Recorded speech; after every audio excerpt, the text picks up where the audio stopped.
Hello Treacle, and welcome to Big Friendly Grub.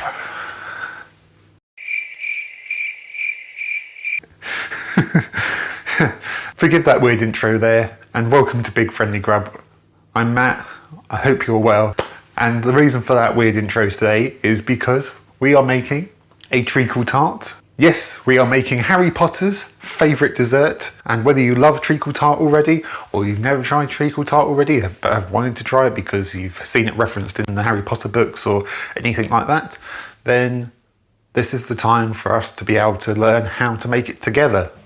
Well, I say learn how to make it together. I know how to make it. I'm going to show you how to make it. And hopefully we will all be happy because I'll have treacle tart and then you will know how to make treacle tart. Yay! But treacle tart isn't actually made primarily of treacle, it is mostly golden syrup. But treacle was actually an all-encapsulating term for when the recipe was originally conceived for basically a sugary syrup. So that's where the name comes from. But there is some treacle in it, so it's not that confusing. Anyway, I'm rambling on. You probably want to get stuck into the tart. I want to get stuck into a tart. Phrasing, boom! But yes, enough of me talking. Come over here with me and let's learn how to make a treacle tart. So it's time to do our traditional rundown of the ingredients. By the way, if you find this rundown of ingredients a bit too long or you find it unnecessary, let me know. I can always start cutting them out. But you can find the ingredients in the description down below or on the website if that's where you are already, in which case, hello. But if you are finding this unnecessary, you can skip ahead a little bit and just read the ingredients. But sometimes the ingredients require a little bit of an explanation, so I like to do that up front. But if you do find these unnecessary, let me know. I'm still playing around with the format of the videos. It's still early days for me, so just let me know. I'm relying on your feedback. But enough of that, let's get started with this. So firstly what we will need some sweet shortcrust pastry, or just shortcrust pastry. And this is shortcrust pastry that I made last night. If you want to know how to make this shortcrust pastry, then I showed you how to make it on the Treacle Tart video that I did 3 or 4 videos ago now, I don't know. So I'll show you how to make that completely from scratch in that video. So you can always go back and watch that part of the video to find out how to make this. Otherwise, pre-bought is absolutely fine too. There's absolutely nothing wrong with it. Personally, I like to try and do it if I do have time. I had time yesterday, so I have done that, but pre-bought is fine as well. And we're also going to need about 150 grams of breadcrumbs. And I am going to get this from this old loaf of bread that I made last weekend. There's nothing particularly wrong with it, it's just a bit stale now, but this is going to be absolutely perfect for breadcrumbs for this treacle tart. Obviously, if you don't have like homemade bread knocking around, you can use a loaf that you've bought from a shop, or if worse comes to worse, you can always pick up some of the panko breadcrumbs, they might work. Personally, I like to try and use breadcrumbs that have been cut from a loaf of bread because I find they've got the best consistency for this, and older, staler bread is perfect. Then we're also going to need some golden syrup. This is the star of the show, so if you can't get hold of this, then you can't really make this because it won't really work with like alternatives like agave syrup or maple syrup.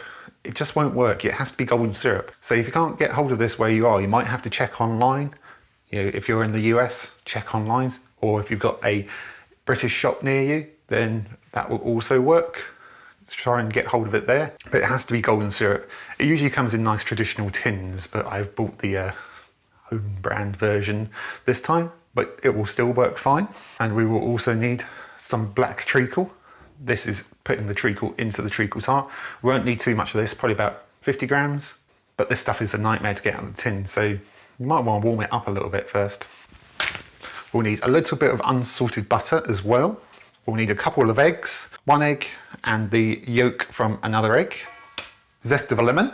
I like to put in a bit of vanilla extract because I love putting this in everything. Well, not everything, not in stews or stir fries or stuff like that. That would be gross. And lastly, a little, but not a lot, of double cream, probably about 50 mils. And that's it. Oh, that's not it. You'll also need your flan tin, your tart tin, whatever you want to call it. I think this one was about a 10-inch one, but whatever you got hold of, you'll need one of these as well. This is the same one that I used for the Treacle Tart video, so this will work nicely. Now that is definitely everything. Let's go get started. That is extremely firm. Please follow me and we will get started. Before we do any of our filling or anything like that, is just to prepare and roll out our dough.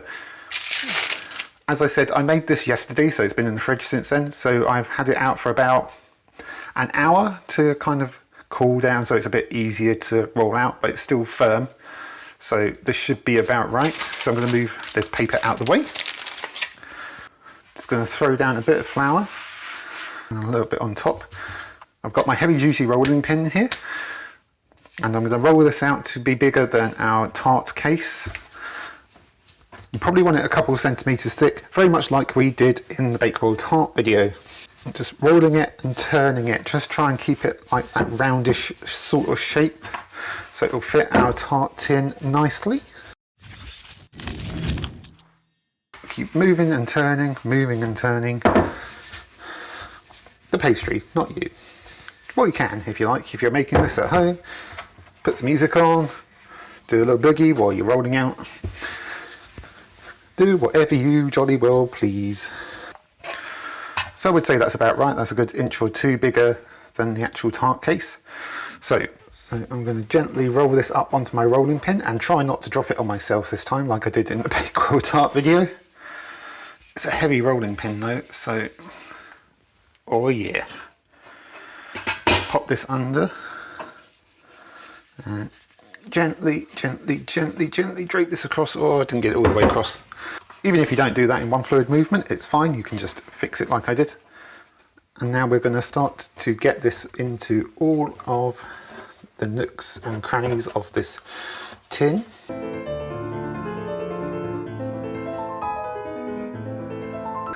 So that's our pastry into the tin, and unlike the Treacle Tart video, this is actually getting blind baked.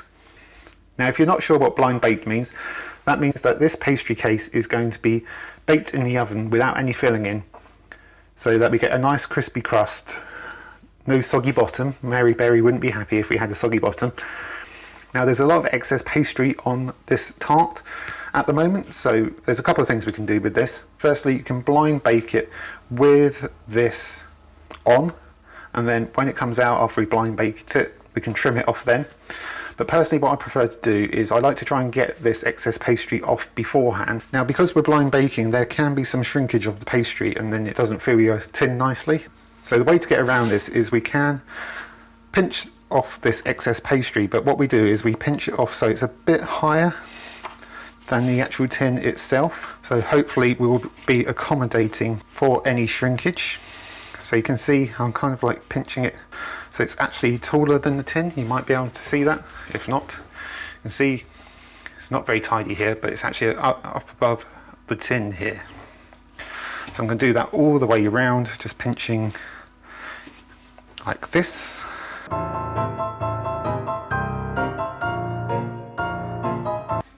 So you can see I've got that in the tin with a nice bit of excess pastry up above it. So hopefully when we bake it in the oven, it will shrink, but it won't shrink down too far past the top of our tin. So we still get a nice depth on it. Then what we'll need to do is we'll need to prick the base of this. Doing this stops the base of our tart from puffing up in the oven, so you get a nice even bottom. And who doesn't want a nice even bottom? And now we've done this, this needs to go into the fridge for about a good 15 minutes to chill before we bake it. So I'm going to go do that, and then we'll be back very shortly, in about 15 minutes, funnily enough. And we're back, and this has had a good 15 minutes to chill in the fridge. Now we're going to need to blind bake this next, but before we do that and put it into the oven, what we're going to need to do is to line it with some grease-proof paper, which I have right here. Oh, it's a new one. Ta-da! So we want a bit more than our tin. That's about right. I'm just going to tear it because I'm a rebel. Then the easiest way for us to put this into our tin is just do this.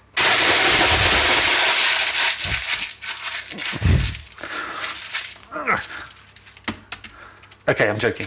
But scrunching it up helps, because then what we can just do is lay it into our tin like this. But in the words of Brian Butterfield, that's not all. But we're also going to need to weigh this down with some baking beans, which I have here. You can get these in most good baking shops. or online, of course, like everything. And these are going to weigh down our pastry taste, and that is going to stop it from puffing up as well as poking it in the bottom. If you don't have these, what you can also use is some dried rice. That works very well. You can fill this up with dried rice and that helps keep it weighed down as well. Or any other kind of dried beans, pulses, lentils, anything like that works as well if you don't have these. But I do, so I am going to just arrange these across the bottom. So our baking beans are lined all across our tin. Now this can go into the oven at 200 degrees C for a good 15 minutes. Into the oven with this and we'll be back in 15 minutes. Oh, ting, ting, what I want a bing bang. Right, I'm just reaching into the oven, whoo, hot, to get our tart case out of this. It's had its 15 minutes. Now I'm very, very, very, very carefully going to reach and grab and pull this off.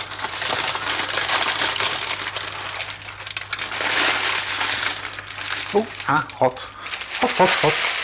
So I've popped the beans to one side, and you can see there has been some shrinkage, but it's nowhere near as bad as it would have been if we hadn't had that extra bit of pastry around the top. Now this isn't quite done baking yet, so this needs to go back into the oven for another 5 minutes just to crisp and firm up this bottom. But before I do that, I'm going to give it a bit of a brush with some butter. Usually I would do this with egg, but I need all my eggs for a recipe I am making later. I need a lot of eggs later, and I don't want to risk using one to do the egg wash on this. So I'm just going to use some butter. It won't matter too much because this is going to be filled with our treacle tart filling. So I am being a rebel today and using a little bit of melted butter, that is all. To be honest, in the past I haven't always brushed it with egg either. It's just a nice touch. And that is going back into the oven for another 5 minutes.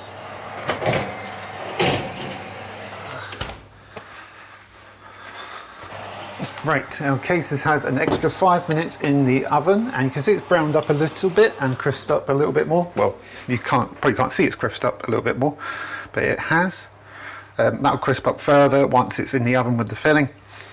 So what I need to do now is, oh, there's a little bit of cracking there, but that will be okay because it will have the filling in it. That will keep it intact. So I will now leave this to go and cool down, and we can get on with our filling. Right, first thing we're going to do is to get some breadcrumbs out of our bread. Like I said, this is stale bread, but apart from that, it's fine. Obviously, if your bread is old and it's starting to get mold on it, don't use it. So what I'm going to do first is just to cut all the crusts off of this roughly. Don't really want to use the crusts because they will be too firm for this. Just roughly chop them off. You don't need to be accurate because this will just be turned into breadcrumbs. Don't like to waste bread if I can help it. I made this because I needed it for a sandwich last week, and then I didn't really use it for much else. So I thought, I know, I'll make a treacle tart. If you've watched my videos before, you might have spotted my new helpers over here. I was going to name them Salt and Pepper, but I thought that'd be a bit obvious. So I have gone for Bubble and Squeak. They're going to help. See, they're helping. Sit. Stay. Good guinea pigs. Sorry, I'm a little bit obsessed with guinea pigs, but unfortunately I can't have them at the moment. So this is as close as I'm going to get for now. Right, I'm just going to quickly weigh off of 150 grams of our bread to turn into breadcrumbs. That is about right, a little bit over, but that won't hurt. Now what I'm going to have to do with this is I'm going to have to blitz it up in a food processor. So now we've done the first step of our filling in chopping up our bread. Now we need to turn it into breadcrumbs. So I have them here, and I have my food processor here. You might be able to see I've got a quadruple bladed monstrosity here, which is probably a bit overkill for this. A normal double bladed one will be absolutely fine. If you don't have a food processor, then what you could use is potentially a grater, like this one, or any other grater, and grate your bread. That will also work. It will work particularly well if it's stale bread, like this. But I'm not going to do that. I am going to do this the quick and easy way. So I'm going to take its lid off. I'm just going to drop that all in there. Going to lock it up tight, power on, and then I am just going to pulse this until I get a nice fine breadcrumb.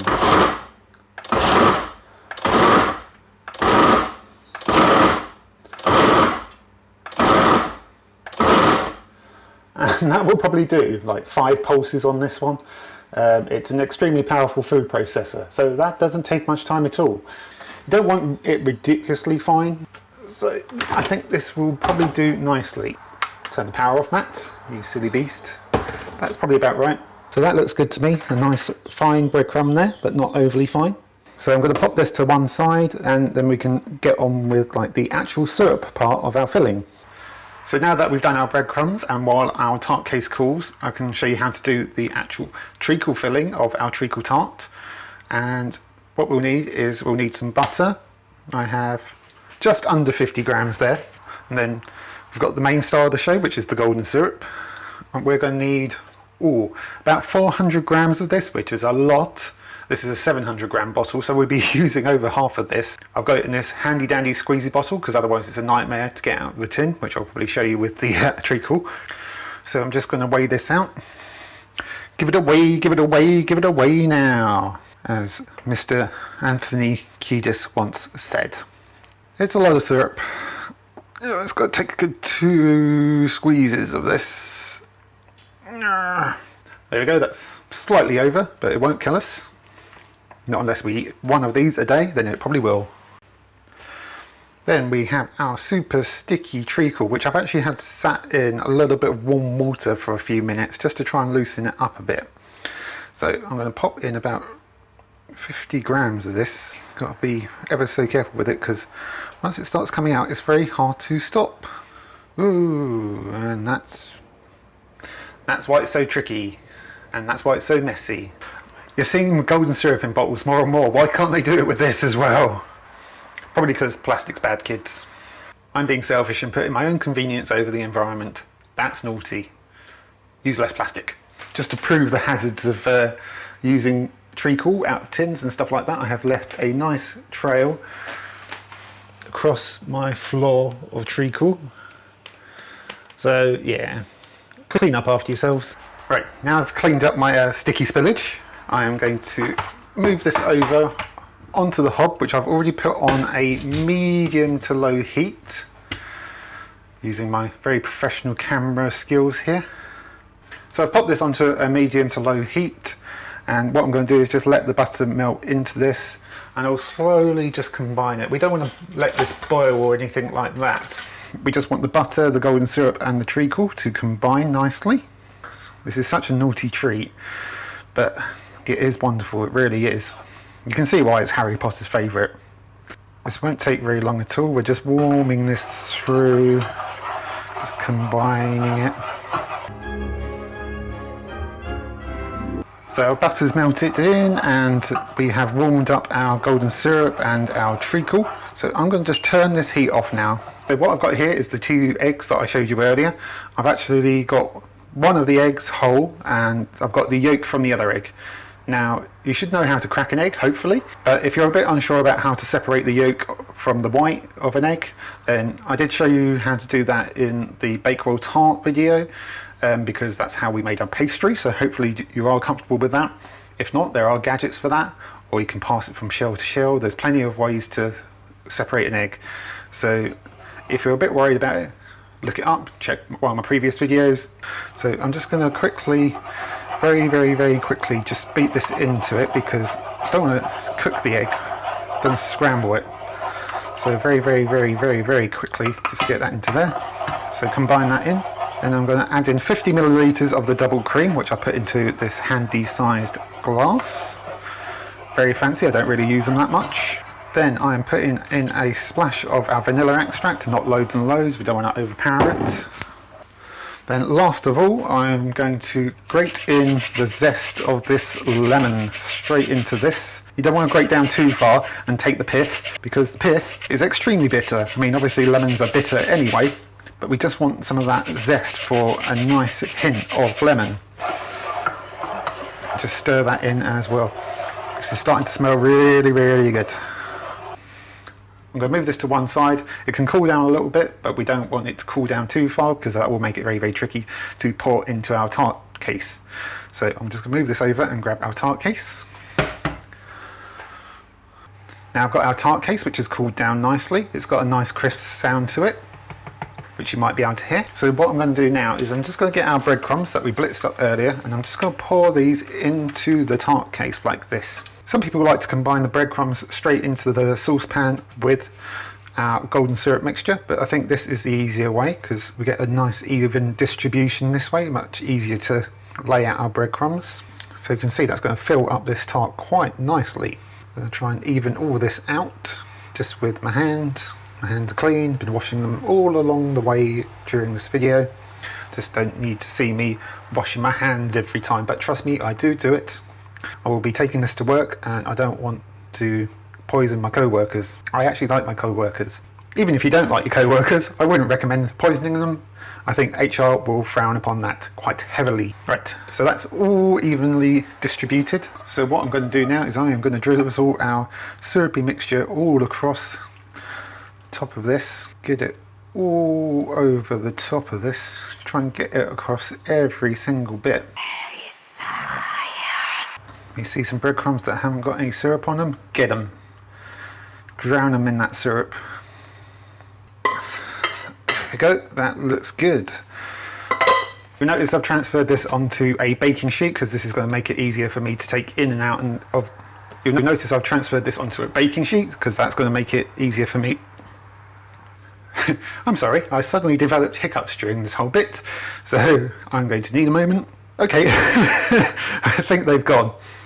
So as I was trying to say, you've probably noticed I've put this onto a baking sheet. This is going to make it easier for me to take in and out of the oven. This will also add a bit more heat to help the base crisp up even further.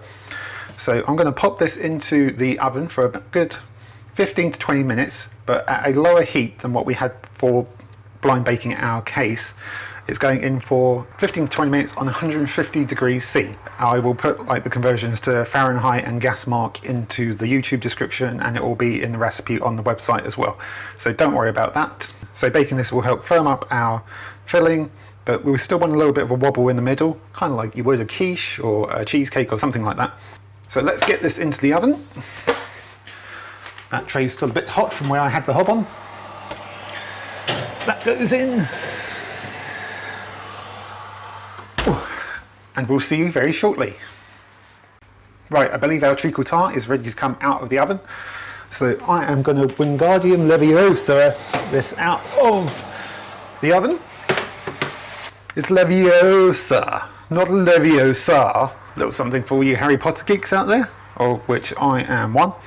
And you can see this is pretty much how you want it. So I probably actually gave this about a good 20 to 25 minutes in the end because it wasn't quite set. You might be able to see it's got a little bit of a jiggle, but not lots. So what I'm going to need to do now is to leave this to cool down. It's actually really nice if you leave it to cool down, but so it's still a bit warm, because treacle tart is best when it's warm and served with a bit of ice cream. But like most things, this is going to go to work with me tomorrow, so I'm going to leave it to cool down completely.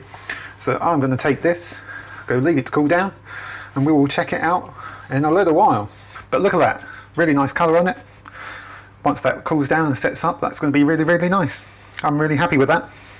So we'll see you again in a bit. So there we go.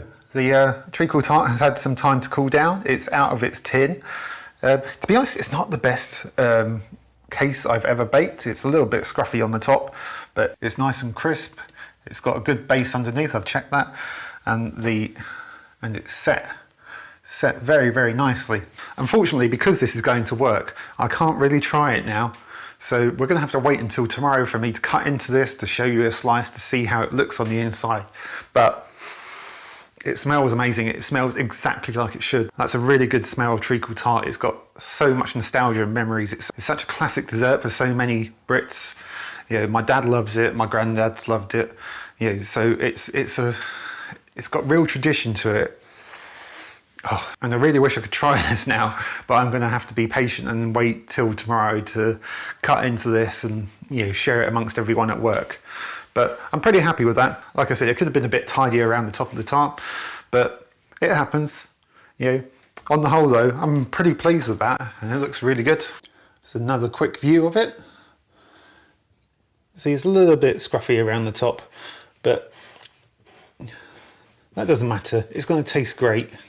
Next time maybe I'll try trimming the case either before or after it's come out of the oven. But these things are trial and error. Sometimes they come off, sometimes they don't. I've managed to do cases like this before where they've been absolutely fine. But this is baking, this is what happens. Sometimes things come out differently, but there is no denying that that is going to be one tasty tart.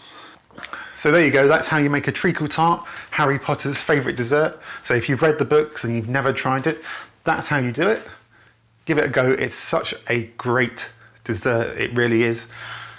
And that's it from me, and that's it for this episode of Big Friendly Grub. I hope you enjoyed it. Now I've been told I'm not doing enough of the whole like and subscribe thing at the end of the video. So if you did like this, like it. If you didn't like the video, let me know why. I want to improve, I want to make these videos better, I want to make them more useful for you, I want to make them more entertaining for you. So if you didn't like it, don't dislike it. Let me know why. Constructive feedback is always, always welcome. And if you're enjoying what I'm doing, subscribe to the channel. It will really mean a lot to me. It will know that I'm reaching people and that people are enjoying what I'm doing. And if this is the first video you've seen from me, then maybe go back and check out the others. And hopefully you'll enjoy those as well. Otherwise, I will see you on the next Big Friendly Grub. Bye guys.